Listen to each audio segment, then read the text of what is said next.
Chapter 17, Tradition. Sophie.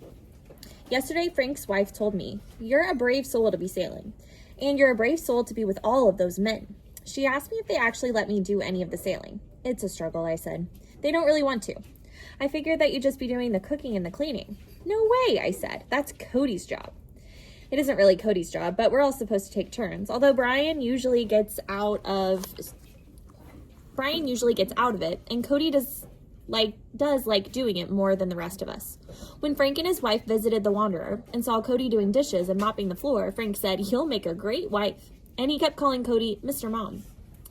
Cody didn't seem bothered. He made a joke out of it. "Mr. Mom, at your service," he said, bringing them some cheese and crackers. "And watch it, Mr. Mom needs to mop under your feet." I wish I had Cody's natural sense of humor in times like that. I get really antsy when people seem surprised that I can use a power tool or go up a mast or use fiberglass, or when they expect me to be the cook. I usually say something snotty and rude back, but I ought to be more like Cody. If you just laugh about it, people drop it. Yesterday, after we went clamming, Frank turned to me and said, "You've got a lot of frying to do." I said, "No, I don't. I'm not the only person on board who can cook, you know." "Oh," he said. I think I hurt his feelings by snapping like that. I feel bad because he's been so nice to us. I ought to learn to keep my mouth shut sometimes. I'm going to talk about clamming now. I hope I'm not being too boring with all of this, but I want to write it down and remember it all.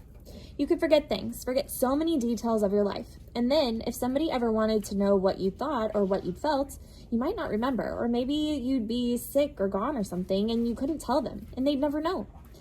It would be as if those tiny nibbling sea fleas had eaten up all of the substance of your life. I once asked how Bompy remembered all his stories, and my mother said, "It's like a picture in his head." "But what if the picture gets erased?" I said. "Now, how's that going to happen?" she said. At low tide, we all went clamming with Frank's 79-year-old father. We looked for air bubbles in the sand and then started digging, but there was so much seaweed covering the holes and lots of water, so we couldn't see the hole once we'd started digging. And the land is mostly rocks and the clams live deep, so the digging wasn't easy. It's an odd thing, seeing those air bubbles and realizing that something is alive down there, under the sand. I felt peculiar, as if I'd rake up not a clam, but a person. Brian and Uncle Stu decided that clam digging was no fun after the first 20 minutes. They complained about their jeans getting muddy, and they didn't like to bend over. "All this digging for one measly clam," Uncle Stu said. Frank's father chatted as he worked. "I was born on this island, just like my parents before me, and I've lived here my whole life, with my 12 brothers and sisters and all our kids. I clam nearly every day, and I like to putz in the garden too, and I hunt deer when I get a chance. Life is good, real good." And I could see how it would be good, how you could stay with your whole big family, and everyone would know each other and take care of each other. I feel as if I can't get enough of life on Grand Manan. And in the midst of learning about Grand Manan, I've learned some things about my uncles too. It's amazing what you pick up while you're standing around clamming or hauling lobster pots. I discovered that ever since they were kids, Mo, Doc, and Stu wanted to sail across the ocean. They talked about it and planned it and dreamed about it. "Do you ever think you'd really do it?" I asked. "Nope," Uncle Mo said. "What are you talking about?" Uncle Stu said. "Of course you thought we'd do it.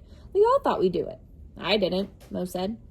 "But you kept saying, you made us think up all those names for the boat, and you kept showing us that atlas, and it was just a game," Mo said. "Wasn't it?" "A game? A game?" Stu spluttered. "I thought we'd do it," Uncle Doc said quietly. "I knew we'd do it." I asked them if my mother was part of their plans when they were young. Did she want to go too? "Who?" Uncle Stu said. "Claire? Is that who you're talking about?" "Of course it's Claire she's talking about," Uncle Doc said. "She wants to know what Claire was like when she was young." "Oh," Uncle Stu said. "No, Claire didn't want anything to do with us. She thought we were snotty and disgusting." "Speak for yourself," Uncle Doc said. "Claire and I always got along just fine." I also found out that Uncle Mo's name is short for Moses. But he got beat up too much when he was a kid. "Think about it," he said. "Would you like to be called Moses?" And he shortened it to Mo, which sounded more butch. And he stuck with it ever since. And Uncle Doc's real name is Jonah. "So how'd you go from Jonah to Doc?" I asked him. "Ever since I was a kid," he said, "I loved boats. But one day an old sailor told me that Jonah was not a good name for a sailor to have, because the Jonah in the Bible was bad luck for his companions at sea. You know that story, right? About how Jonah made God mad, so God sent his huge storm. And that's when Jonah got swallowed by the whale, Brian added. Yep. So that old sailor said Jonah wasn't a good name for me, and he started calling me Doc because I hung around the docks all day. Brian leaned over to me and said, but he's still really a Jonah, so do you think that means bad luck for us? Brian, I said, sometimes. You can keep your thoughts in your own head. Then I got to worrying that one night, or one of us might make God mad and he'd send a storm. And that really seemed to worry me, way out all of proportion. So I started thinking about names instead. I wonder whether you had to be what your name suggested, and how different names suggest different things. I like how Brian seems like a Brian and Cody seems like a Cody, and I wondered if I seemed like a Sophie. And what exactly was a Sophie anyway? And then I started thinking about Bompy. And although I know Bompy is only a nickname, I realize I have no idea what his real name is. I'm going to go ask someone right now. Chapter 18, Bompy and the Train, Cody. Today, when I was grumbling about being stuck in Grand Manan, Sophie said, here's what Bompy told me. It's not where you're going that's important. It's how you get there. Well, we're not getting anywhere, are we? I said. Sure we are, she said. We're on this amazing island. We've been lobstering and we're going clamming. This is part of the trip. We are wanderers. I can't figure her out. She can take the smallest thing, like a lobster pot, for instance, and get right up close to it and have a million questions about it, and then she wants to draw it and touch it and smell it, and you'd think she'd been locked up in a cage her whole life and just had been let out and was discovering all of these amazing things in the world. To tell you the truth, I didn't think lobsters or lobster pots were all that amazing until Sophie got so excited about them. She kept going on and on about how she might be a lobster fisherman, or maybe she'd build boats. You listen to her talk, and then you start thinking, maybe that would be a neat life. And then you listen to Brian, who says it would be an awful life in the winter, and what if you didn't catch anything, or what if you built a boat and it sank? I get mixed up in my head when I listen to the two of them. I'm starting to think something else too. I think Sophie's afraid of the water. It's just a feeling I have.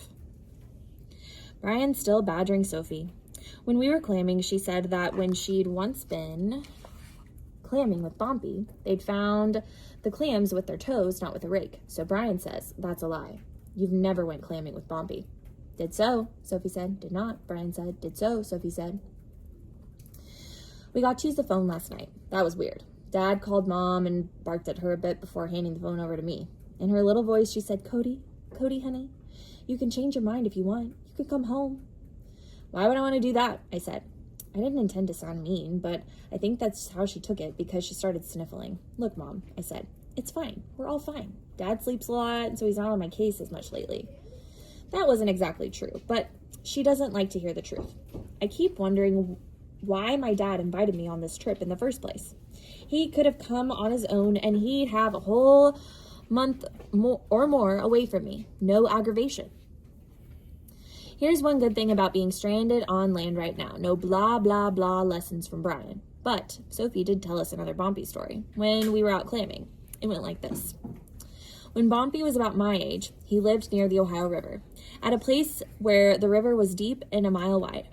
Running across the river was a train track, and it was only for trains, and there were warnings all over the place about how people shouldn't step one foot on it because there was no way to get off if a train was coming. One day, Bompy wanted to get across that river. He wanted to get over to the other side real bad. It was windy and rainy, and he didn't want to walk 2 miles down the pedestrian bridge, so he started across the train tracks. You could hear Sophie tell the story. You feel as if you're there with Bompy, looking down at that river, with the wind blowing in your face and the rain slithering down the back of your neck and inside your shirt. So Bompy is walking across the bridge, and he gets to the middle, and guess what he hears? Well, I guessed what he was going to hear the minute Sophie said that he was going to walk on that train track. He heard the train. Sophie described the train rumbling off in the distance, and you could feel the vibrations on the track and see Bompy looking back, knowing that the train was going to come looming around the bend any minute. He was in the middle of the bridge. He started to run toward the far side, telling himself, giddy up, giddy up. But the rocks on the side of the tracks were slippery, and he was having a hard time keeping his balance, and he couldn't giddy up. And the rumbling got louder and louder, and he could feel those vibrations. Then, there it was, the big black engine, bursting around the bend and aiming for that trestle bridge. Bompy knew he wasn't going to make it to the other side in time. He crawled up on the ledge and squeezed through the steel supports and dangled over the side of the bridge. The water was a long, long, long way down, swirling and brown and muddy. And the train, loud and rumbling, came surging toward him, and he let go, and down, down, down he fell into the swirling water. Sophie stopped and looked at each of us. "Well?"